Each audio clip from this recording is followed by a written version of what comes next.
Welcome back again to my channel. Bajaj Qute fanatics. Here is one good news for you, especially in the Philippines. Although many of you are frustrated for the long waiting, I need to be the first one to let you know about the latest development inside the Bajaj quadricycle. For the 200cc four-wheeled car such Bajaj Qute, air conditioning is not possible. But the latest development, I've got an update that the latest model has a variant equipped with air conditioning. I don't know exactly how it is done, maybe it has an upgraded engine power.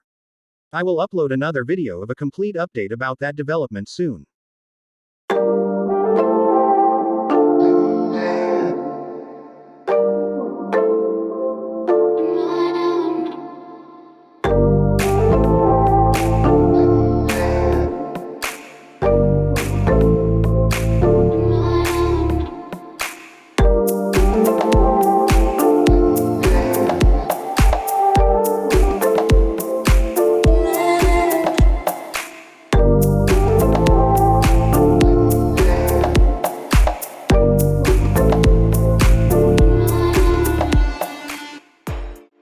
That's it for now. Once again, this is your friend Randy of Dreambox TV. Thank you for watching.